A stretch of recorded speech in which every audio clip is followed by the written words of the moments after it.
Assalamualaikum warahmatullahi wabarakatuh. Halo teman-teman, ketemu lagi dengan saya Willy Sapitri di channel Willy Sapitri Mubarak.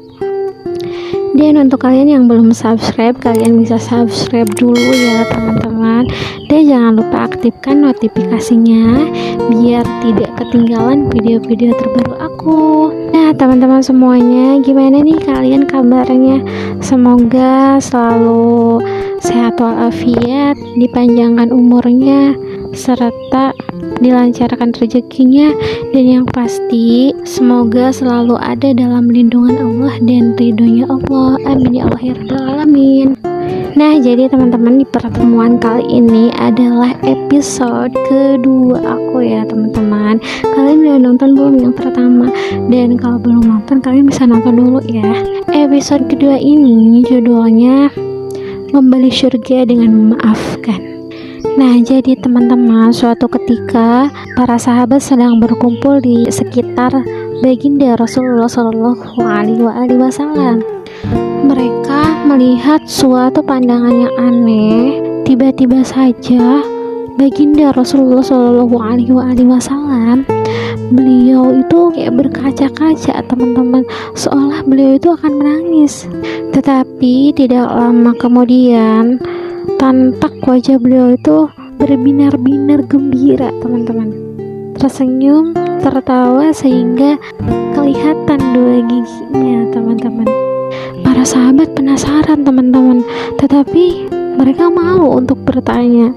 Dan kemudian sampai akhirnya Sayyidina Umar yang memang cukup pemberani, beliau berkata, "Wahai Rasulullah, apa yang membuat engkau menangis lalu tertawa?" Kemudian Rasulullah tersenyum melihat para wajah-wajah sahabatnya itu keheranan gitu teman-teman. Sekaligus juga mereka penasaran. Kemudian baginda Rasulullah SAW beliau berkata, "Sesungguhnya ditampakkan kepadaku suatu pemandangan saat ditegakkan pengadilan Allah Subhanahu wa Ta'ala, yaitu Yaumul Hisab, hari perhitungan." Kemudian beliau menceritakan ada dua umat beliau yang menghadap Allah Subhanahu wa Ta'ala. Salah satunya mengadukan temannya, dan ia pun berkata seperti ini teman-teman, "Ya Allah, ambilkanlah untukku kezaliman yang dilakukan saudaraku ini kepadaku." Maka Allah berfirman kepada orang yang menzalimi tersebut, "Berikanlah kepada saudaramu kezalimanmu itu, yaitu kebaikanmu yang mana untuk menebus kezalimanmu yang telah kau lakukan pada saudaramu di dunia saat itu.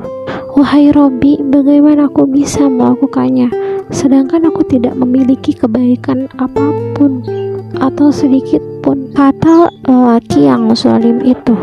Allah Subhanahu wa Ta'ala berfirman kepada orang yang menuntut tersebut, "Bagaimana mungkin kau bisa memintanya sedangkan dia tidak memiliki kebaikan sedikit pun? Diambilkanlah keburukan-keburukanku ya Allah, dan pikulkanlah kepada dirinya."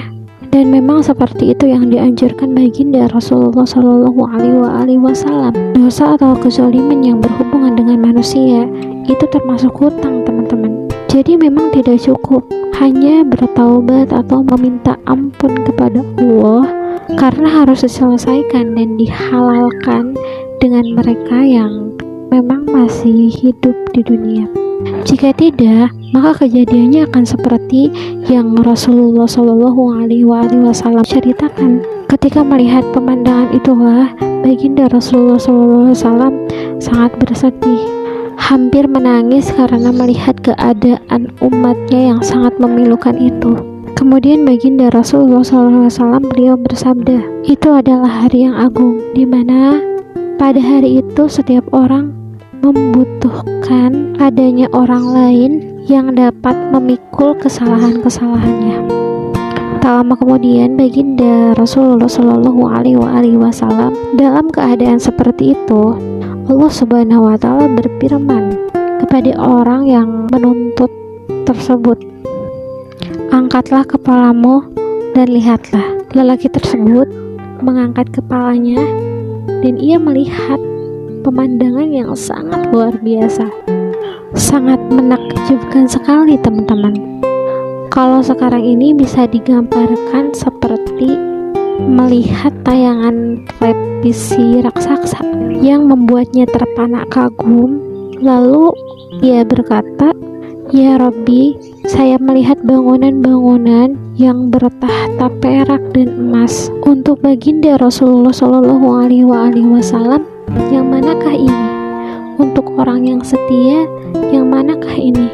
Dan untuk orang yang mati syahid, yang manakah ini?" Kemudian Allah Subhanahu wa Ta'ala berfirman, "Itu semua hanya untuk orang-orang yang mampu membayar harganya." Lalu lelaki itu berkata, "Siapakah yang mampu membayarnya ya Allah?" "Engkau pun mampu membayarnya." "Dengan apa saya membayarnya ya Allah?" "Dengan memberi maaf kepada saudaramu." Dan segeralah lelaki tadi berkata, "Ya Allah, saya telah memaafkan dirinya." Dalam riwayat lain disebutkan bahwasanya ketika lelaki itu sudah memaafkan temannya, Allah Subhanahu wa Ta'ala berfirman, "Gandenglah tangan saudaramu itu dan ajaklah ia masuk ke dalam surga yang memang sudah menjadi milikmu tersebut." Saat melihat pemandangan itu, baginda Rasulullah Shallallahu Alaihi Wasallam, beliau tersenyum, tertawa. Terlihat dua gigi seri beliau, teman-teman. Masya Allah ya. Selesai menceritakan itu, baginda Rasulullah Shallallahu Alaihi Wasallam beliau bersabda, "Wahai manusia, bertakwalah kalian kepada Allah dan perbaikilah hubungan di antara kalian, karena sesungguhnya Allah Subhanahu wa Ta'ala menghubungkan antara orang-orang mukmin." Nah, jadi teman-teman, di sini kita bisa mengambil hikmah bahwa kita itu harus saling memaafkan, harus saling perbaiki hubungan antara sesama, teman-teman. Karena memang kalau misalkan kita punya kesalahan kepada manusia, kita harus meminta maaf dulu dan meminta ridhonya, meminta dihalalkan agar semuanya selesai gitu. Dan semoga teman-teman cerita tadi, kisah tadi bisa menginspirasi kita, khususnya saya umumnya bagi kalian semua yang mendengarkan ya teman-teman. Mohon maaf bila ada kesalahan, karena mungkin di sini saya bukan siapa-siapa, saya bukan usaha dan lain-lain, saya masih belajar juga. Semoga kalau misalkan ada kesalahan, kalian bisa koreksi saya, bisa komentar saya, bisa membenarkan atau meluruskan ya teman-teman. Kita sama-sama belajar, semoga bisa bermanfaat, khususnya bagi saya dan umumnya bagi kalian semua. Terima kasih. Assalamualaikum warahmatullahi wabarakatuh. Dadah.